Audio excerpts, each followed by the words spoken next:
And joining us now in our studios in Winnipeg, Manitoba, Vic Toews. He is this country's Minister of Public Safety and the Conservative Member of Parliament for the Manitoba riding of Provencher. Minister Toews, how are you doing today? Very well, thank you. Glad to have you on the board. Your government, let's just get specific before we get more general. Your government favors mandatory minimum sentences for certain crimes. Why don't we start by you having us tell us what's the logic behind that position? What essentially it is that policy is determined by Parliament, and as a policy, Parliament has determined that there are certain crimes where the individuals, once convicted, should serve prison sentences. And so those mandatory prison sentences or what is often referred to as mandatory minimums, are required when a judge is sentencing an individual. Now, he or she may in fact sentence for more than the mandatory minimum and up to maximums that are available under the law. But what it does do as a policy matter, exclude suspended sentences or house arrest or other alternatives in certain types of cases, especially for repeat offenders or dangerous offenders. Do you expect as a result that a lot more people are going to go to jail in this country? Well, actually, the impact of this sentencing is yet to be seen. Since May of this year, when we had 14,000 people in our correctional institutions, the last number that I've seen is that we've seen it rise by about 300 to 14,300, and we still have a capacity of about 15,000 in existing facilities. So contrary to what individuals have indicated, the rise in the number of inmates has been more gradual than dramatic. And also, what I would emphasize is that a lot of these individuals are the same individuals who commit repeated offenses, who are now staying in prison for longer periods of time than before the time that we've introduced some of these mandatory prison sentences. Okay, appreciate that position. So you say about 1,000 spaces of wiggle room right now, but do you have anything that you can point to that would say that's going to be enough? We've announced approximately 1,250 and up to about 2,700 in terms of creating existing space in or creating space in existing facilities. Given the rate of increase, which has been rather gradual, we believe that that our approach, which is, I think, a very moderate one, will be sufficient to meet the demands of any additional prisoners that might come about as a result of our changes in truth in sentencing. I don't have to tell you that the parliamentary budget officer, who may not be an expert in prison reform, but who knows numbers pretty well, thinks that this policy could double the cost of what we're spending on corrections in this country. What's your view on his estimates? Well, it's been fairly consistent that he's been wrong in most of his projections. And all I can say is that those are not the projections I'm getting from the correctional staff, and that indeed that individual, the parliamentary budget officer, has indicated that he's guessing in many respects about what the impact will be in the future. Well, he's guessing because Correctional Services Canada wouldn't give him the numbers he asked for, so... Well, that's not correct. No?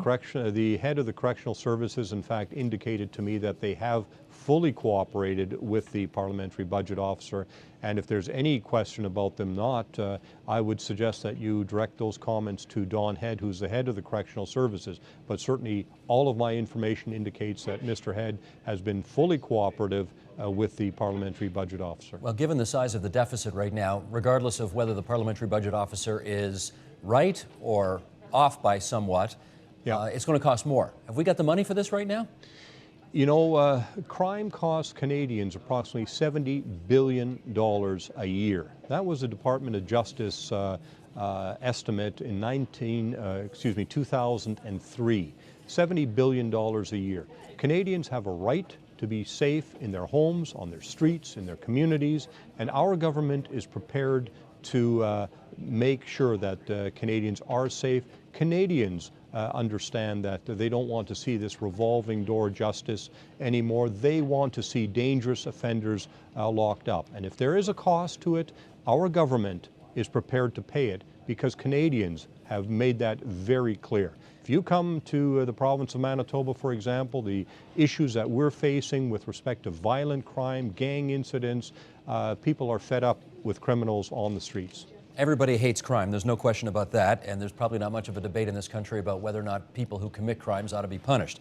Right. However, you won't be able to see this graph, but we're going to put one up right now that our viewers will be able to see. This is the Canadian crime rate, according to StatsCan, and it shows that between 1987 and 2007, the overall crime rate went down. So why do we need tougher sentencing and more people in prison if the crime rate's going down? Well, first of all, what does the crime rate have to do with dangerous individuals out on the street? The two have got nothing to do with each other. If there's a dangerous individual on the street, that is a danger to the public, and quite frankly, Canadians don't care what the crime rate is. Secondly, what you're showing Canadians there is the reported crimes. That is reported to police. And while we have seen some drop in that, for example, over the last number of years, we've seen a drop in reported crime from 2004 to 2009. Instead of 34% of crimes being reported to police, only 31%. So what we are seeing is a gradual decline in confidence in the justice system. But the victimization surveys tell a different story, and that shows a continued increase in crime. And the victimization surveys, of course, is, if you want to compare apples to apples with the American crime rates, that's the proper standard to use. So, in fact, the crime rates are not going down. The reporting of crime is going down. I would recommend that people read, for example, the Vancouver Board of Trade study that they did in terms of victimization, and it shows a terrible picture of crime in this country. But having said that, sorry, go ahead, all I can finish up. say is that dangerous people on the street have got nothing to do with the crime rate. If a dangerous person is on the street, people are less safe, and that's what we're focused on. For sure, I appreciate that position, and I understand the distinction between crime rates and reported crime. Right. But if people care about crime in this country and they want to see it go down, why do you think they wouldn't report it if it happened to them? A loss of confidence in the justice system is my belief. Starting with what? That when these people are interviewed, they say nothing happens anyway.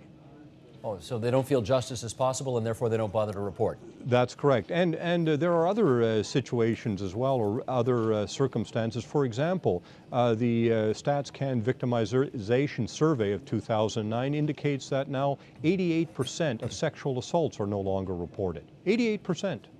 Now, what's the source on that? That's a terrible statistic. If that's true, what's the source on that? Statistics Canada, in 2009. Here's what Michael Ignatieff had to say about this. Let me read you some remarks that he made to the Canadian Police Association. The current government, he says, thinks that the only way to reduce crime is to put more people in jail. They tried that approach in the U.S. They have almost 2.5 million Americans behind bars. There's a clear difference between our approach, the Liberal leader says, and the Conservatives. They believe in punishment as a cure-all, the failed American approach. We believe in punishment as a last resort, when our best efforts to prevent crime fail. The Conservatives say they support victims' rights. So do we, but we would rather have fewer victims in the first place. Are you guys that far apart on the issue? Well, what I can say is that we're diametrically opposed. The Liberal position on crime was very clearly enunciated by Solicitor General Jean-Paul Goyer in 1971, where he said that until that date, public safety had been first, and the rehabilitation of criminals had been second. In '71, he made it very clear in a statement in the House that they would turn the justice system on its head and make the rehabilitation of criminals first. We believe that is standing the justice system on its head. We've turned it right side up and said public safety comes first and the interests of victims comes first. So while we believe very strongly in rehabilitation, that can never trump public safety. And that is the fundamental difference between our government's approach and the approach of the Liberals. And what I can say, since 1962, the crime rate, even if you look at reported crime, has gone up 320%. Okay, let me That's just not challenge. acceptable. Let me challenge you a little bit on that quote that you just gave, because in some respects that would be like me saying, well, let me think. Robert Stanfield was the leader of the Conservatives back in 1971, and my quoting him to you as evidence of some kind of conservative position today. I mean, the fact that some Liberal cabinet minister 40 years ago said something, that doesn't prove how the Liberals feel about this today, does it? Well, absolutely. Their policy has been consistent from 1971, and indeed other governments from 1971 until our government took office, in fact, kept up with that approach. I'm not saying that it was only Liberals, but what I can indicate that today the clear distinction between our government and the Liberals is that our government, as a conscious effort, puts public safety first as opposed to the interests of criminals. Okay, I'm going to go at this one more time here, because, you know, we're in a political world here, and the fact is that your government prorogued the House twice, which allowed, you know, anti-crime measures that you had brought forward to die. So the priority of your government at that point was survival. It wasn't dealing with crime. That's a fair observation too, isn't it? Well, let's take that. Essentially, as a result of prorogation, we were able to reconstitute the committees in the Senate, which would then allow us to get the criminal bills through. The Liberals made it very clear that while they were prepared to allow bills to get through the House of Commons, given the structure of the Senate committees, given the fact that new appointees could not, that ratio could not be reflected in the committees, without prorogation, we could not have gotten those bills through Senate committees. So the fact is now the Conservatives have a majority in the Senate. They can get this stuff through, so prorogation did not derail your crime agenda. That's the point? That's correct. That's we're the point. We're Okay. right on track with our agenda, and we're very pleased that we don't have to worry about the unelected senators now impeding the will of the House of Commons. Okay, let me get you to speak to another point, which you've heard, I'm sure, numerous times in the past, and that is that you guys love this issue because it's a wedge issue. It's something that you can use to sort of beat the Liberals like a drum with, the New Democrats as well, and your pro-law and order base just loves it. You want to comment on that? You know, I don't know where you've been for the last 30 years, but I can tell you where I've been. And I've been a prosecutor, I've worked for the Attorney General's Department, and my position on crime has not changed. I found a government who is actually willing to stand for public safety. And those who think that this is a political issue underestimate the value that I place in what our government is doing in respect of protecting ordinary people out on the street. For me, this is not a political issue. This is a moral value issue. It says that our government puts the interests of ordinary citizens ahead of those of criminals. And I don't care how Liberals want to characterize it. I can tell you that I feel comfortable walking into the streets of Winnipeg and selling that message to Canadians because Canadians understand it perfectly. And just to be clear, Minister, I didn't want you to infer from my question that I somehow doubt your bona fides on putting criminals behind bars. I don't, and I know your background both in provincial and federal politics. The suggestion politics. was that this is a political issue. No, but it certainly is a political issue, Right. but I can tell you it's well grounded in reality. But there's partisan politics in everything you do. You are a minister of the Crown. There's got to be. What percentage of this would you say is based on this, in your view, is not only good policy, but there's good politics to be played here as well? Let's face it. That's not a heretical thing to say. This is excellent policy, and excellent policy makes good politics. Okay, fair enough. Philosophical question here. What, in your mind, is the purpose of the correctional system? Correctional system is, first of all, to protect public safety, and secondly, to rehabilitate criminals. And on a sort of a weighing basis, which would you say is more important to you? Public safety always has to trump the interest of individual criminals. Let me follow up with this then from Howard Sapers, whom you know, of course, the correctional investigator of Canada, who had this to say about the situation in Canada today. We estimate, his office does, that at least 1 in 4 new admissions to federal corrections present some form of mental health illness. Many are typically struggling with a concurrent disorder such as substance abuse. That was in his annual report 2009-2010. How is the prison system, or how is prison the appropriate response to in the view of the correctional investigator, 25% of people who are being put in jail? That's an excellent question, and it's one that I share Mr. Sapers' concerns about.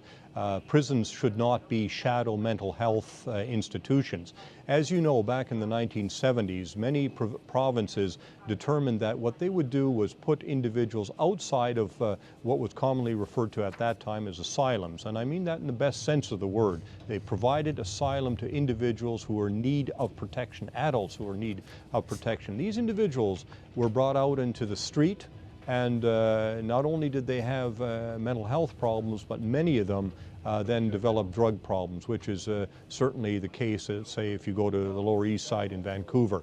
And now these individuals, of course, are caught up in the criminal law system. They've got a mental health problem, they've got a drug problem, and the only institution available to deal with these individuals are, in fact, the prison system. I think that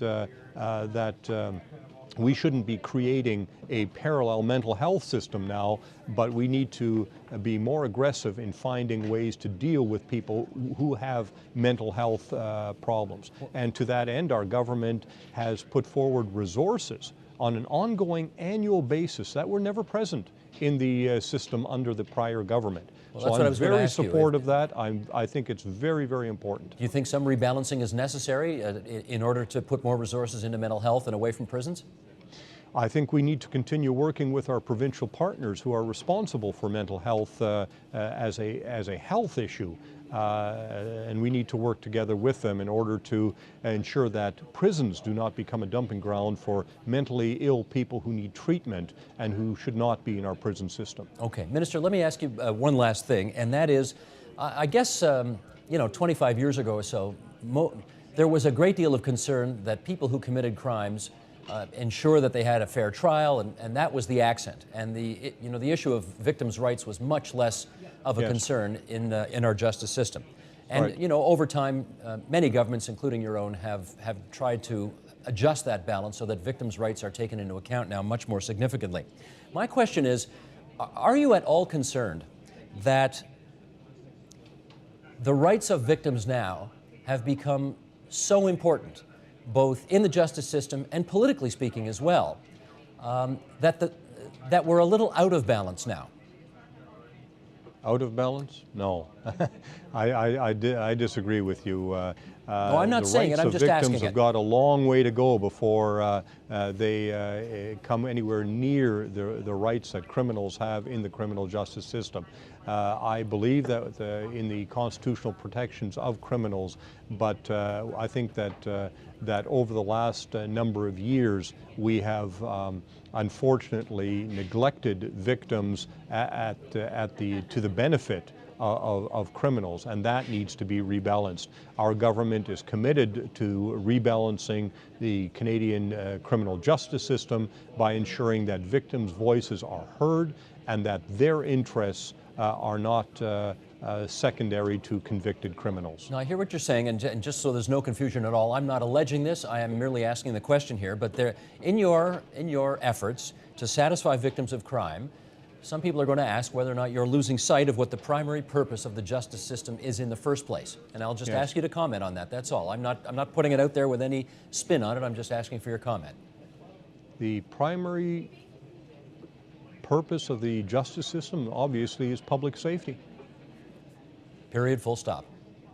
Absolutely, and that there is a fair process in which the guilt of individuals are determined. And we're committed to that. And that does not then mean that we throw overboard the rights of victims in order to assure that other interests are met. Understood.